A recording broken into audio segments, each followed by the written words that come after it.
Hey, and welcome back. Today we'll be looking at adding a unit test coverage to a repo, and what do I mean by that? So we've written some tests in our code base, but we don't know what parts of our code we've covered and what parts we haven't. I mean, we could run our tests with coverage from Android Studio, but we should be able to have this metric somewhere else and maybe do some more custom configurations based on this. And this is where Codecov comes in with an integration with Bitrise, which is the CI solution we've been using. And this will ensure when there's new code being checked into a repo, it has some coverage info displayed, and you can know whether or not you covered all the paths with your tests. And as usual, the docs have everything we need to follow and have it working for us. So yeah, I'll just go ahead and follow the steps outlined on the Bitrise documentation.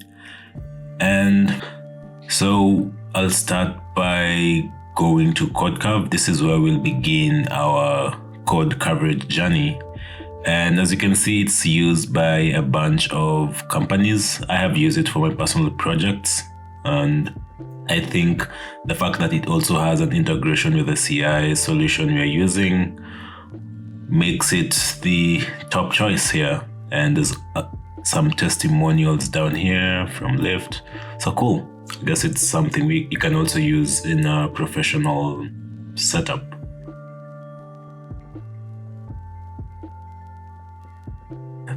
Then we shall log in. I think connecting it with GitHub gives it access to all your repos. You can see I've used it for some older projects of mine, like 3 years ago or something. And yeah, I have a lot of repos, but I'm only interested in the weather repo, which I've used in previous videos. You can check it out later. You can integrate it with, if you're using GitHub Actions or other CI, which is our case with Bitrise. And what we'd be interested in is the token. And then there's other steps on how to upload your coverage reports to Codecov, or like linking your repository. So I have the token, and the next thing is, from the docs they say go to repo settings. I guess that's not visible if it's like a brand new unlinked project. That will only show up after we've linked our project successfully. So for now, you're just gonna see this GitHub Actions or other CI tab. Depending on whatever CI you're using, get the token. Then next we shall go to Bitrise and look for the Codecov step.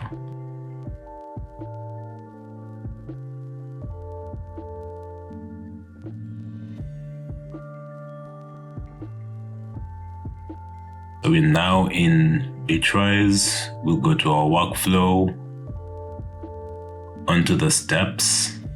So it's wise, or rather, it will work if you put the code coverage step after the tests have run. So it makes sense to put it after the unit test task.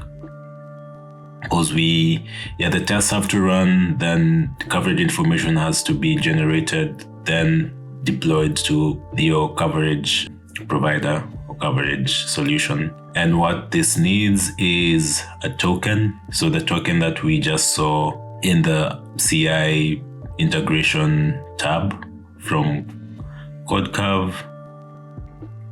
So I'll just paste that token here, or rather create a secret variable for this. I guess my variable is not a secret because we've all seen it a few times.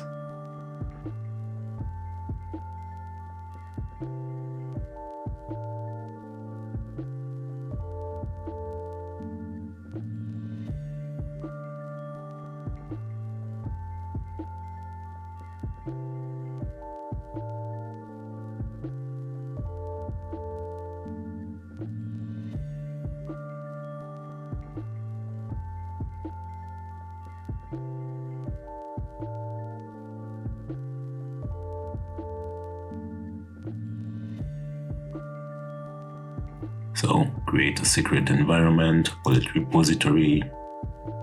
Codecov repository token, give it the value.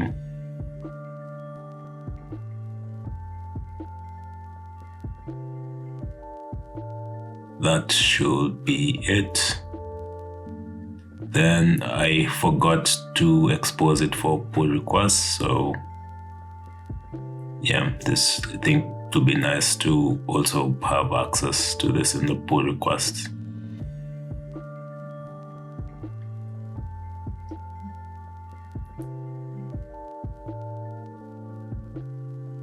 Cool.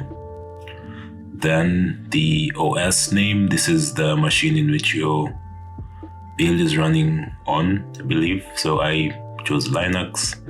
And now when we try and run, I just open a pull request to see what happens. If we will see any coverage information with the setup we've done to the workflow.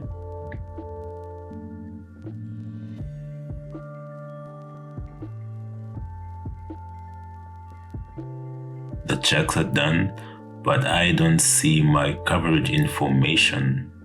So this means we might need to do a bit more configuration for this to work as intended. So that was just following the basic setup shown in the documentation. I guess we have to do a bit extra. We have to go a little extra step or extra mile for this. So start by integrating JaCoCo in the app. I already had my own JaCoCo setup that I usually use, and there's also a JaCoCo plugin that you can make use of. You just need to add JaCoCo to your plugins.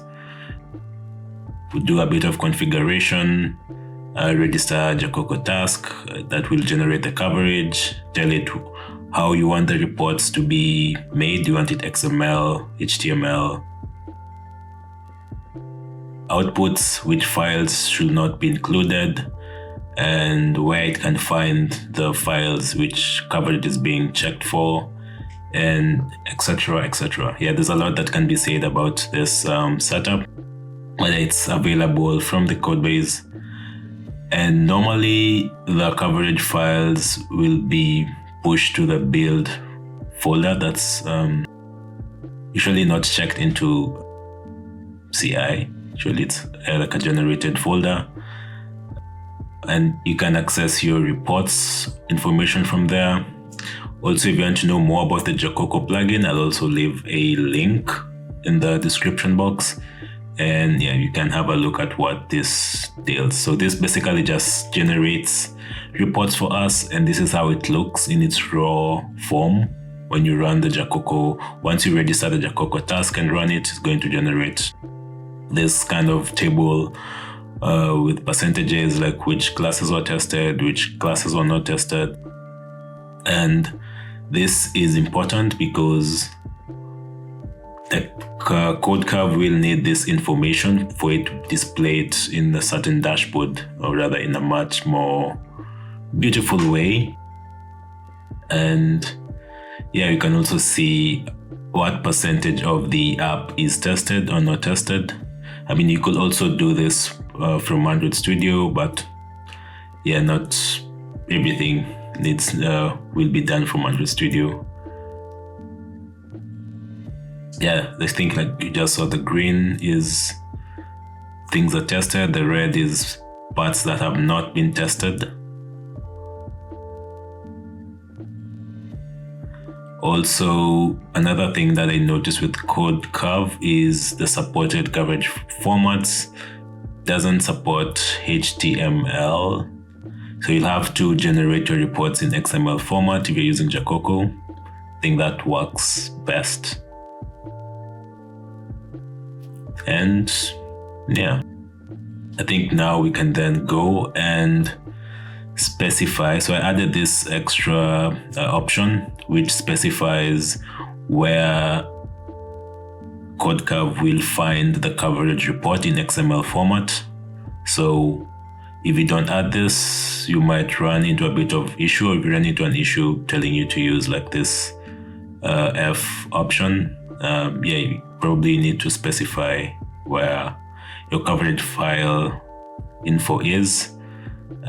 There are a bunch of other options that you can include. You just go and check the Codecov uploader documentation. That should be good enough to show us some coverage information the next time we run a pull request.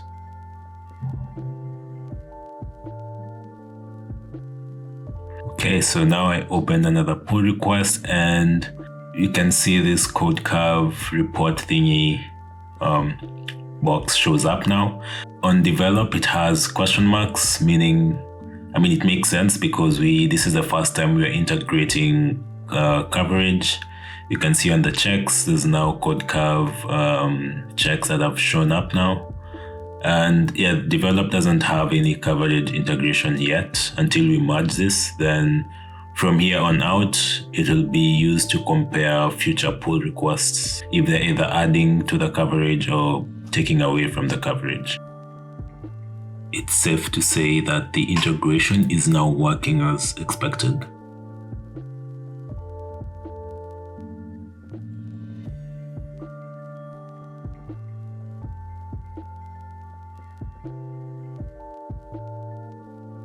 Well, you can see it says no coverage uploaded for pull request base. Click here to learn what that means. And yeah, you'll see it's mostly about not having Codecov must have the coverage report for the pull request base, and the base here was the develop branch, and the develop branch didn't have any coverage information. Because this is where we are setting it up.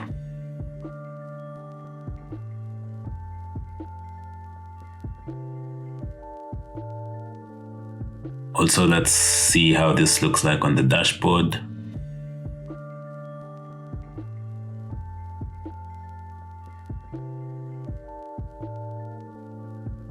The weather app. Select the branch and we can see the amount of coverage. I think this looks way better than what we saw earlier.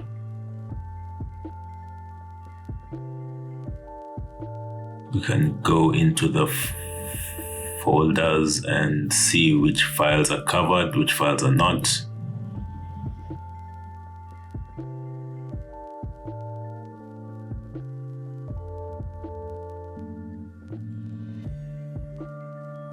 This is main view model. It's not covered at all. I would have sworn I tested this.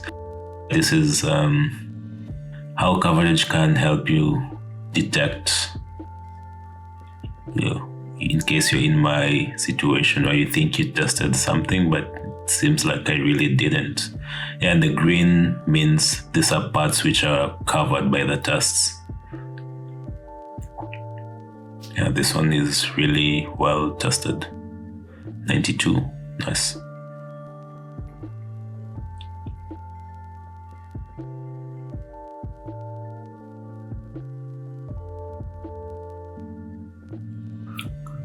And this is pretty much it. Every single time you add a new file that has tests or no tests, it will show up over here and you'll be able to see whether it's covered, not covered, and how much coverage you have on that file.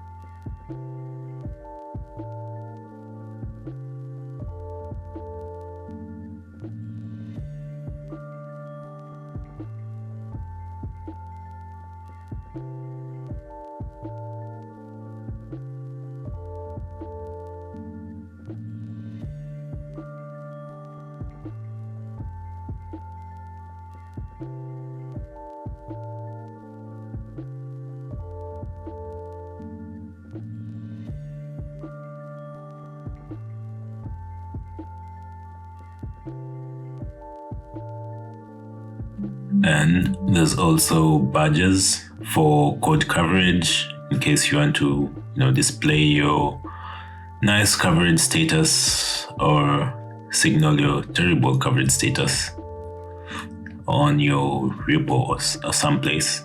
You can look into this.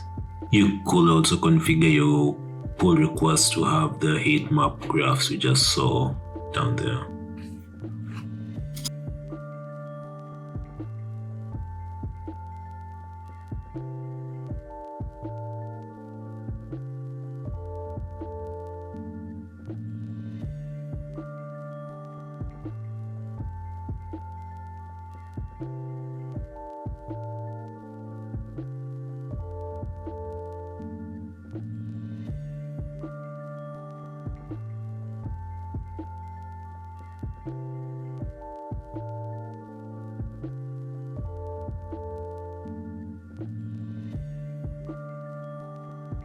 And when you run our pull request with coverage already set up on the base branch, which is develop, let's see how it looks like.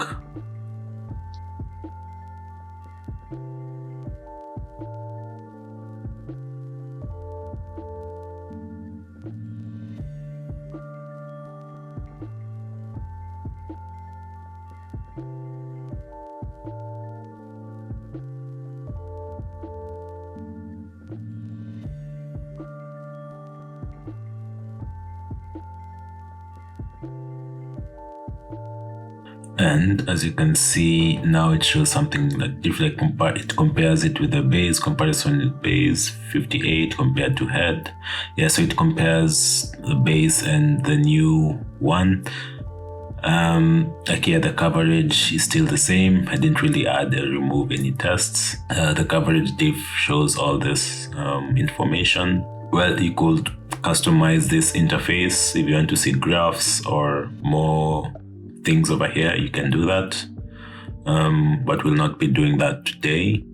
And you can also see the Codecov step added in the Bitrise YAML file.